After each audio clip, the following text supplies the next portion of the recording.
Jean-Michel Soulier, Covage. Donc, en préparant cette table ronde, vous me disiez que vous étiez agnostique par rapport à cette religion actif-passif, mais on aimerait effectivement savoir comment vous regardez les choses, peut-être rappeler le nombre de RIP aujourd'hui que vous avez en charge, et quelle est votre approche et la stratégie que vous voyez privilégiée ou pas par les collectivités. Est-ce que vous en pensez très clairement? D'accord. Vous avez eu le point de vue de 3 opérateurs intégrés, parce que Altitude aussi a une filiale FAI dans son groupe. Et donc vous allez avoir enfin le point de vue d'un opérateur de l'infrastructure qui est totalement spécialisé sur l'infrastructure et qui, juré craché, n'a pas de filiale ou de maison mère cachée qui soit FAI de l'autre côté. Donc on a au moins, je dirais, l'intérêt de présenter un point de vue différencié par rapport à ceux qui sont exprimés. Donc, mais avant ça, je crois qu'il faut dire on est dans un projet qui est absolument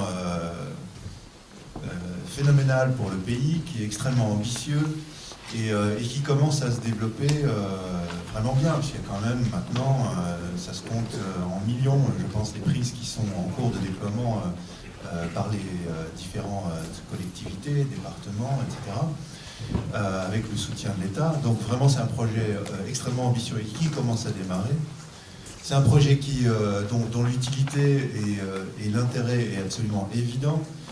On le voit dès qu'on ouvre un réseau, on le voit avec les centaines de personnes qui viennent dans les mairies ou dans les salles des fêtes pour se renseigner sur la fibre, pour souscrire des abonnements auprès des FAI. Puis on le voit ensuite dans le flot d'abonnements qui arrivent dans les départements, dans les réseaux qui ont été lancés. Donc vraiment, je crois que c'est ça qu'il faut retenir déjà, c'est que c'est quelque chose qui marche, qui se lance, qui est extrêmement ambitieux, qui est structurant et qui retient tout de suite l'intérêt du public visé.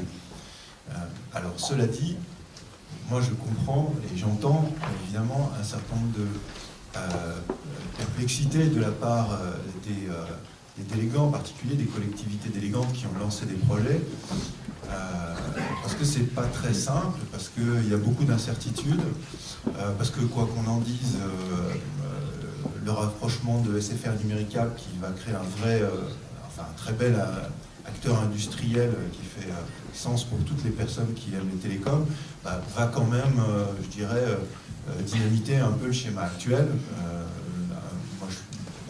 On attend évidemment des annonces, mais c'est quand même clair que Numéricable a des réseaux dans les endroits où SFR était censé déployer. Donc je vois mal SFR et Numéricable déployer en double le même réseau. Donc il y a non seulement des perplexités peut-être par rapport aux résultats de certains réseaux qui ont été lancés aujourd'hui, mais il y a aussi, j'imagine, beaucoup d'incertitudes, perplexités par rapport à un secteur qui se reconfigure en permanence. Alors par rapport à ça, que dire? Alors déjà, je pense que la première chose que je peux dire, c'est que j'ai sans doute mal compris le sujet de votre table ronde, parce que stratégie économique plutôt ou actif ou passif, moi si je le prends de façon littérale, pour moi ça veut dire est-ce que la collectivité, est-ce que son partenaire doivent être plutôt actifs dans le lancement, la promotion, l'organisation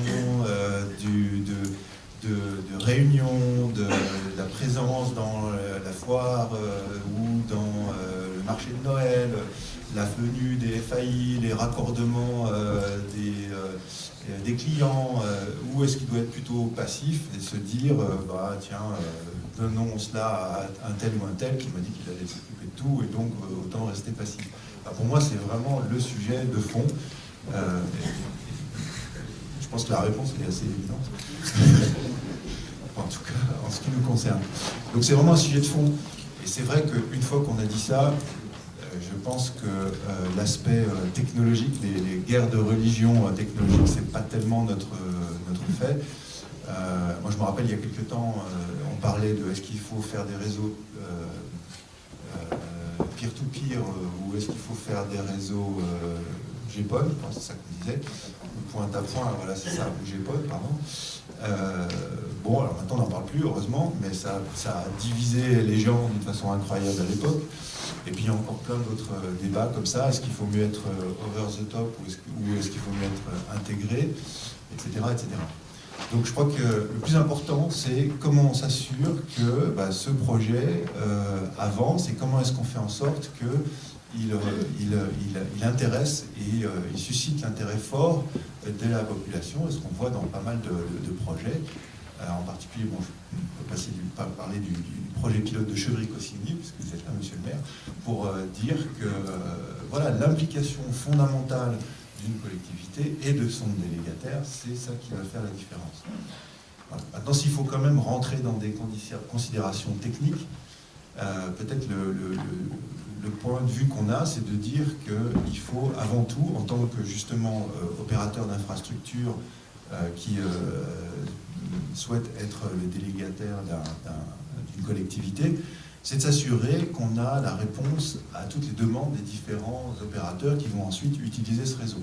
À partir du moment où on n'est pas en charge de vendre directement à l'utilisateur final, on doit vendre à des opérateurs, on doit avoir une démarche commerciale vis-à-vis de ces opérateurs. Donc déjà, on parle de passif comme si c'était une évidence, mais concevoir, déployer et exploiter un réseau passif, ce n'est pas une évidence totale non plus.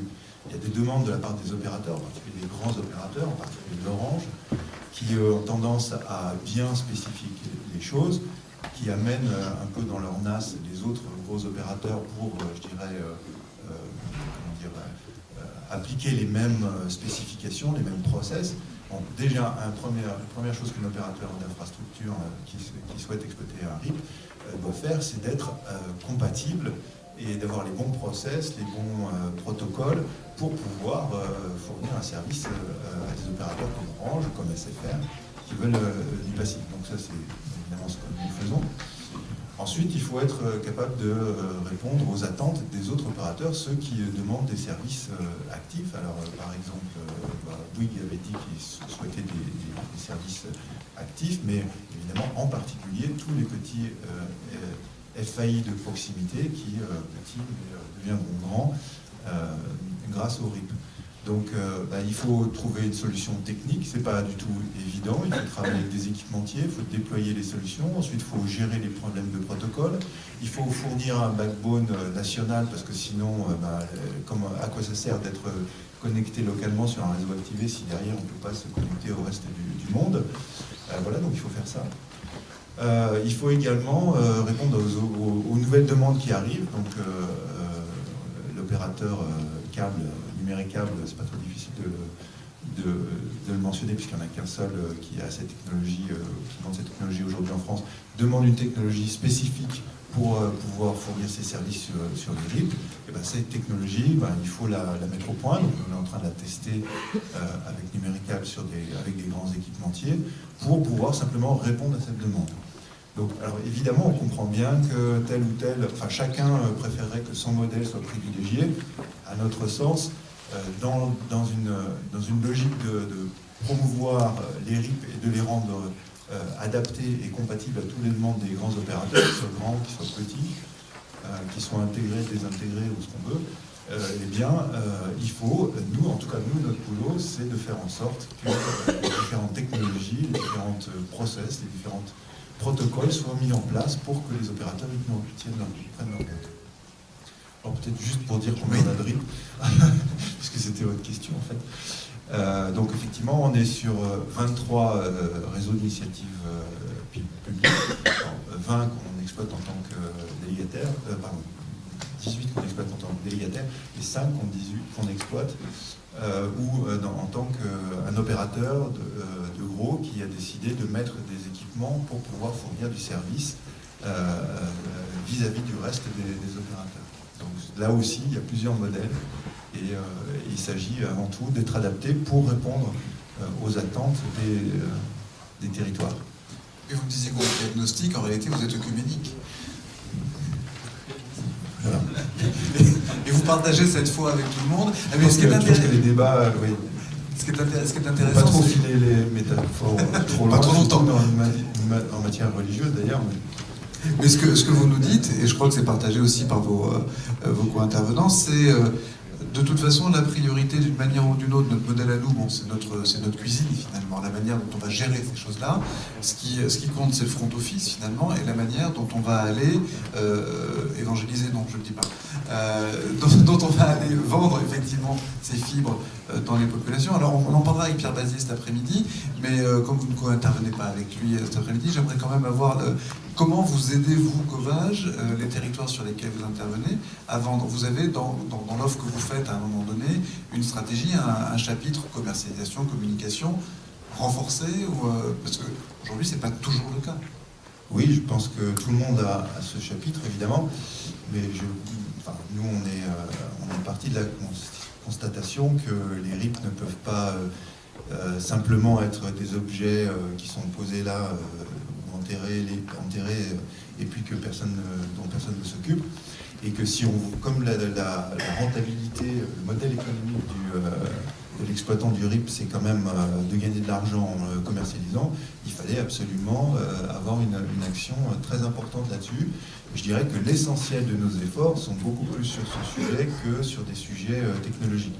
Donc on a une présence très forte dans les réseaux traditionnellement qui ont été consacrés aux entreprises, en déployant le réseau le plus près possible de l'entreprise dans les zones d'activité, en faisant des campagnes de communication avec des affichages, avec des réunions, avec des sites web sur lesquels les opérateurs qui souhaitent participer sont présents, en mettant à disposition l'ensemble des fichiers des clients potentiels pour les opérateurs, en ayant nos propres commerciaux qui vont frapper à chaque porte pour dire vous savez, la fibre est là, vous avez votre collectivité qui a déployé un réseau de fibre, vous pouvez l'utiliser, ça coûte pas cher, c'est mieux que le cuivre, et en plus vous avez 10, 15, 20 opérateurs qui sont présents.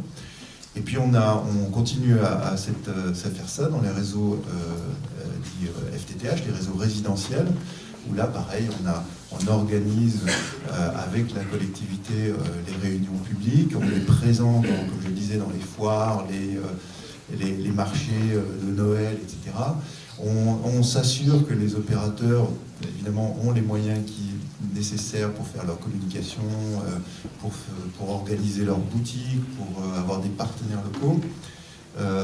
Voilà, tout ça c'est vraiment, enfin à mon avis, c'est ça qui fait que RIP peut avoir du succès plutôt aujourd'hui que demain.